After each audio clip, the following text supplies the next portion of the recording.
नमस्कार मित्रांनो, मी परीक्षित तोंडे. आज तर आपण जात आहे नवीन ट्रॅकला 8 किशोर ते लेण्याद्री.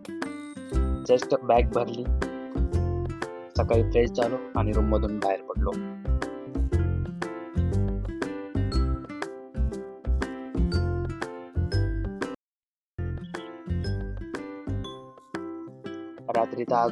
रात्रीचा अंधार अजूनही कायम आहे, पण मनात मात्र नव्या प्रवासाची पहाट उगवलेली. बॅग तयार होती, पाण्याची बॉटल आणि कॅमेरा आणि भरपूर उत्साह होता. चला तर मग निघूया सह्याद्रीच्या खोलीत.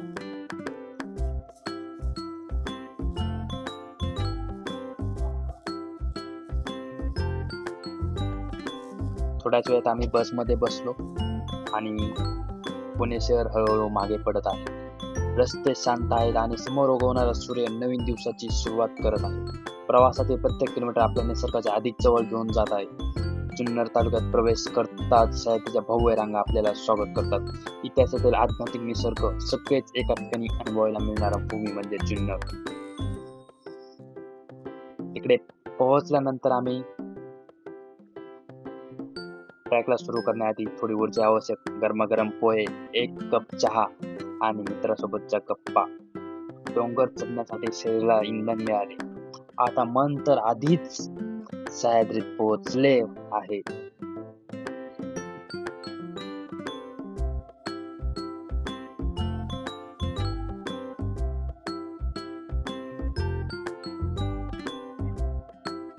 गाईडच्या सूचना संपल्या.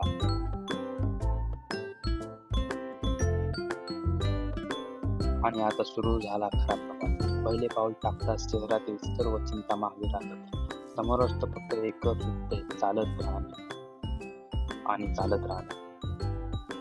चढाई जशी जशी वाढत जाते तसे तसे दृश्यही बदलत जाते. मागे वळून पाहिल्यावर दूरवर शिवनेरी किल्ला दिसतो. तोच शिवनेरी जिथे छत्रपती शिवाजी महाराजांचा जन्म झाला. इतिहासाकडे पाहताना आपले पाऊल आपोआप अधिक मजबूत होते.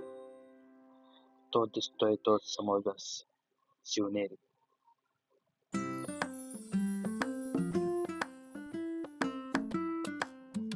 जसा जसा पुढे जात होता तसा शरीराची एनर्जी अजून खूप जास्त वाढत होती.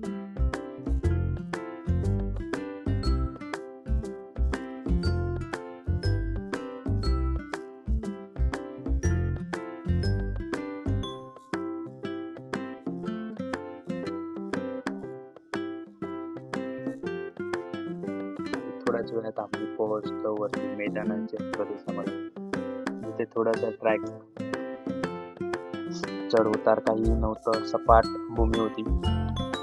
आणि थोडासा ब्रेकफास्ट करण्यासाठी आम्ही ब्रेड घेतली.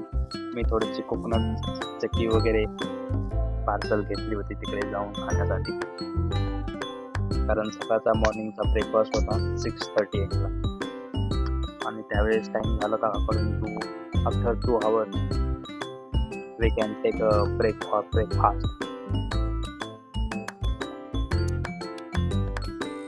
त्यानंतर पुढे चालत असताना आम्हाला थोड्याच वेळात रस्त्यामध्ये एक शिवलिंग आणि एक महादेवाची मूर्ती दिसली. प्रवासात सर्व काही नियोजनाप्रमाणे घडेलच असेल. आम्ही थोडे मार्ग चुकलो, पण कधी कधी चुकीच्या वाटाही योग्य अनुभव देतात. याच मार्गावर आम्हाला काही अप्रतिम दृश्य पाहिले, जी कदाचित मुख्य मार्गावरून कधीच दिसली नसती. सह्याद्री नेहमी काहीतरी नवीन शिकवतो. आता ऊन वाढले आहे.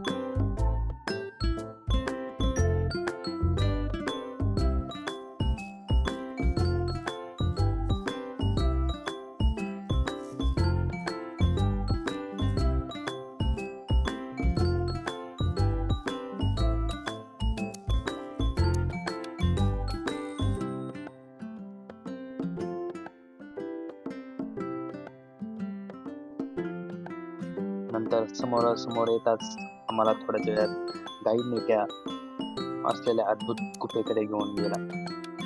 रहस्यमय गुफा आहे आणि खूप जुनी आहे असं ते सांगतात. पहिले इथे लोक राहत होते.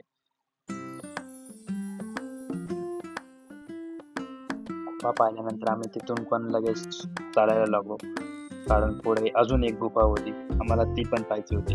तिथे गेल्यानंतर तिथे समजले एक शिवलिंग होतं आणि ते शिवलिंगामध्ये जे मेन लिंग असतं त्याला तुम्ही 3 टाइम्स अप डाऊन केल्यानंतर तुम्ही जे पण काही विश करताल ते कम्प्लीट होतं. 4 ते 5 तासाच्या चढाईनंतर आम्ही हटकेश्वर येथे पोहोचलो. डोंगर माथ्यावर वसलेले हे ठिकाण शांततेचा अनुभव देते. इथे उभे राहिल्यावर वारा देखील जणू मंत्र जपत असल्यासारखं वाटतो. क्षणभर डोळे मिटतो आणि मन पूर्णपणे निसर्गात विलीन होते. तिथे असलेल्या खूप साऱ्या नंदीच्या ज्यांनी कोणी नवस केले होते त्यांनी या मूर्त्या तिथे दान केले. असे म्हटले जाते अगोदर इथे गायी दान करत होते नवस पूर्ण झाल्यानंतर, पण नंतर प्रथा बदलून तिथे नंदीच्या मूर्त्या देवाला दान करण्याची प्रथा चालू झाली. त्याचा सर्वात खास म्हणजे हटकेश्वरचा नैसर्गिक पूल पहिल्यांदा तो दिसतो आणि काही सेकंद सुचत नाही.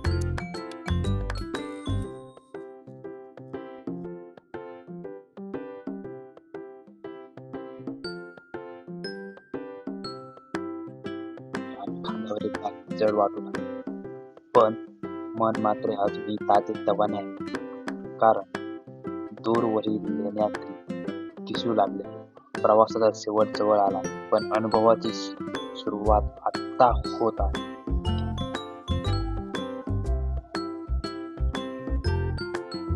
एकदाच अखेर लेण्याद्रीला आम्ही पोहोचलो.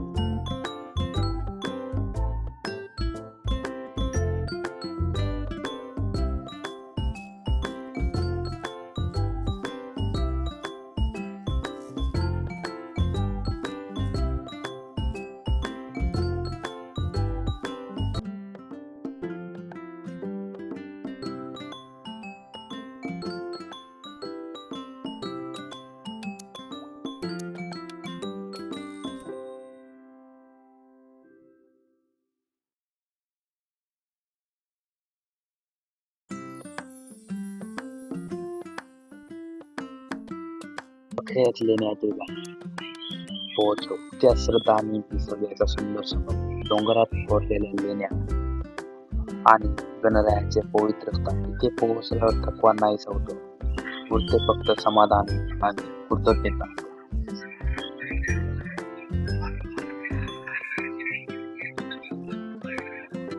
लेणी पाहिल्यानंतर आम्ही लगेचच गणरायाच्या मंदिराकडे कूच करतो.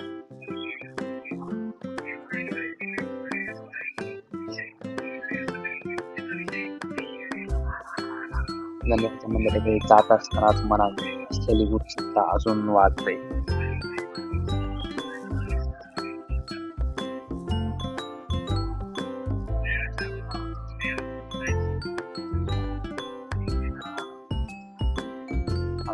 आम्ही मंदिरात पोहोचलो. तिकडे जाताच तिथे असलेला त्या गुहेतील गारवा मला स्पर्श करून जातो आणि गार शांतता.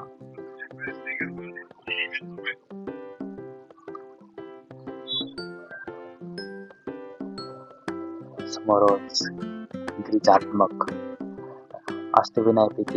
अष्टविनायकापैकी एक असलेला तो गणराया. गिरिजात्मक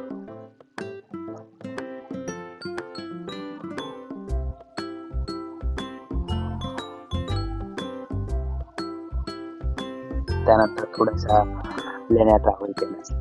तिथे पाहिलं लेण्यांमध्ये काय काय आहे म्हणून, पण लेण्यामध्ये पाहिलं काहीच नाहीये. तिथे ते जे मॉन्क होते ते तिथे मेडिटेशन वगैरे करायचे.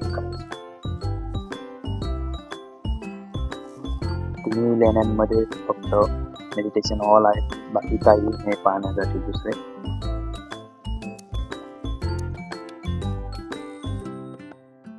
आजचा हा प्रवास फक्त एका ठिकाणाहून दुसऱ्या ठिकाणी जाण्याचा नव्हता. हा प्रवास होता स्वतःला शोधण्याचा.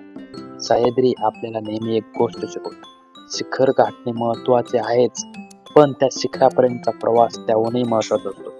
हटकेश्वर ते लेण्याद्री ही फक्त परिक्रमा नव्हती, हा एक अनुभव होता, एक आठवण होती आणि आयुष्यभर जपून ठेवावा असा एक प्रवास होता. पुन्हा भेटू सह्याद्रीच्या आणखी एका वाटेवर. जय शिवराय मित्र, बाय.